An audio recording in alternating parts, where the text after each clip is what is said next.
voyager. Donc, on s'en va, en fin de compte, dans Escale parisienne, qui Ouais, a été écrite à Ada Group, qui est une très belle émission, très belle édition, maison d'édition comme les autres.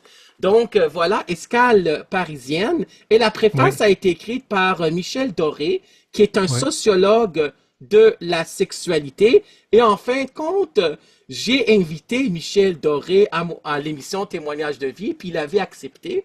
Donc, l'entrevue va avoir lieu dans les prochaines semaines. Donc, c'est un grand honneur. Wow. J'ai beaucoup de ses livres. Là, il est en train d'écrire son 30e livre.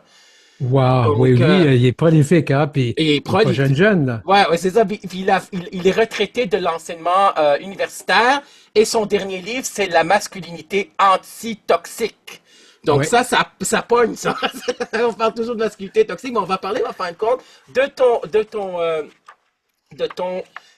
en fin de compte, c'est un livre d'auto-fiction. Oui. Donc, il y a des choses qui collent à ta peau. Ça veut dire que c'est toi qui es là-dedans. C'est toi qui es remanié, en fin de compte. C'est pas tout à fait toi. Il faut le dire que ce n'est pas une Oui. autobiographie.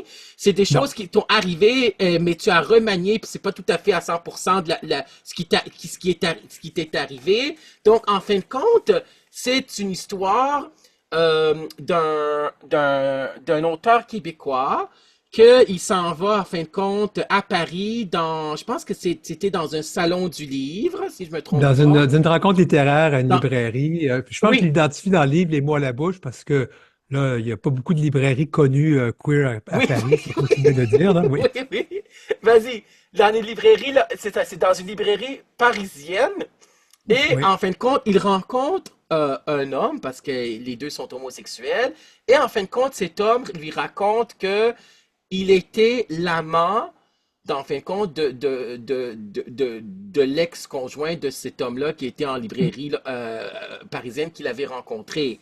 Donc, Alors, oui, tout oui, ça, c'est vas-y. vrai en passant. Oui, Oui, ça, c'est vrai, là, ça. quand je dis aux gens, il y a des choses vraies, c'est sûr que j'ai changé les noms. Oui, L'autofiction, tu sais, je m'inspire de ma vie, je me suis inspiré de ma vie pour écrire une histoire qui est importante pour moi. Je parle de la masculinité toxique, violente même. oui. En fait, toute mon œuvre littéraire au niveau du roman, au niveau de ce que j'écris, au niveau littéraire, là, non OK. pas du niveau biographie, tourne toujours autour de cette thématique, la quête de ce que c'est d'être un homme, la quête de qu'est-ce que c'est l'amour, qu'est-ce que c'est, tu sais, comment je pourrais dire, oui, c'est quoi d'être un homme? Est-ce qu'un homme a le droit d'être efféminé? C'est quoi d'être efféminé? Est-ce que Oui, c'est, tu sais, j'ai beaucoup de questions que je me pose. C'est là-dessus, c'est une quête qui est innée en moi. oui, Tu sais, maintenant, quand je dis aux gens que c'est de l'autofiction, c'est parce que c'est des questions que moi je me pose. J'écris pour poser des questions. Est-ce que je trouve les réponses? Oh boy, pas tout le temps, en fait, presque jamais. oui, Mais ce livre est inspiré j'ai vécu de la violence dans une relation de couple. C'était pas le but de ce roman au départ, c'est arrivé comme ça en l'écrivant. oui. Et là, j'ai laissé aller le flot de l'écriture et ça raconte l'histoire d'un auteur québécois qui sort d'une relation où c'était très violent. Il a vécu, je raconte l'épisode de violence, Oui. qui est à peu près dans ce que j'ai vécu, à quelques exceptions. C'est sûr que j'ai ajouté des choses parce que c'était plus intéressant au niveau dramaturgique. Et Oui. dans l'autofiction, c'est ça. Tu prends ta vie, tu la réécris selon, tu t'améliores certaines choses, tu empires certaines autres, pour en faire un tout qui est une une bonne histoire à lire. Alors, j'ai beaucoup travaillé là-dessus. Cette personne-là, donc, rencontre à Paris Christophe, c'est pas le vrai nom, mais je le trouve très beau, puis il se dit, ben là, ce serait peut-être le temps que je m'amuse. L'invite à prendre un pot. Les deux commencent à jaser. Ils parlent de leur conjoint ou ex-conjoint dans le cas de mon personnage central. D'ailleurs, il n'y a pas de nom, je ne l'ai jamais nommé dans le livre. Et là, dans la discussion, Christophe lui dit, ben moi, j'ai un copain que je fréquente. Il est aussi agent de bord dans une compagnie aérienne. Pour se rendre compte, quand ils partagent les photos sur leur téléphone, Oui. que c'est la même personne. Oui.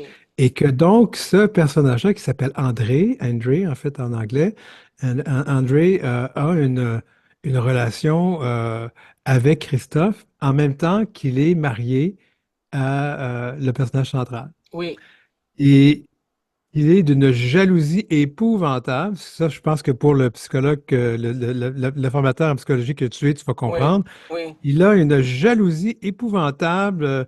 Il est contrôlant envers oui, le personnage central. Puis oui, là, on comprend souvent que les personnes qui sont contrôlantes comme ça, c'est parce elles mènent une vie qui est peut-être pas exemplaire. Fait que oui. c'est une façon de cacher ces travers-là. Ouais, c'est sûr que le psychopédagogue en moi, comme j'avais dit dans les autres émissions des radios, parce que j'ai jamais appartenu à l'Ordre des psychologues du Québec, je suis pas psychologue clinicien, mais le psychopédagogue en moi commente aussi. Donc, c'était en fin de compte, c'était une relation en fin de compte qui était une relation toxique. Ça, tu le dis Oui, dans ton livre aussi, où il y avait de oui, la violence verbale, psychologique, physique. Il y avait aussi de la dépendance affective parce que le oui. personnage principal est resté dans cette relation-là, en fin de compte, qui ne lui convenait pas. Mais en fin de compte, c'est dans le livre, je me rappelle pas, mais c'est qui avait mis fin à la relation? C'est-tu le... Ben, c'est le coup de poing au visage qui a mis fin Ouais, à la relation. oui, c'est Quand ça. André a frappé, là, il est parti. Oui, Et c'est là qu'il s'est rendu compte, mon Dieu, il faut que je sorte de là. Moi, je t'avoue que quand j'ai vécu ça, oui, euh, puis, tu sais, des fois, là, quand les gens disent, mais t'aurais dû quitter la relation, t'aurais non, dû faire ci, on comprend pas. non, Quand t'es amoureux, tu dis, ça va mieux aller, tu te rends pas compte dans... Puis, tu sais, la violence, ça vient pas tout d'un coup, hein. ouais, C'est très graduel. Et j'avoue que même moi, j'y ai contribué parce que des fois, je faisais des choses juste pour le faire fâcher. Je me dis, ben, si t'es pour me faire chier, je vais faire la même chose avec toi. Mais bon, ça a monté jusqu'au jour où, puis il y a eu quelques autres événements violents, mais je sais pas, ça m'a pas réveillé. Mais le jour où j'ai reçu un coup de poing après un visage, et je me rappelle, j'étais parti à l'hôtel, et quand j'ai vu mon visage tuméfié par la suite, je dis, mais là, ça n'a pas de bon sens, je peux pas rester non, comme c'est ça, faut que sûr. j'arrête cette relation-là.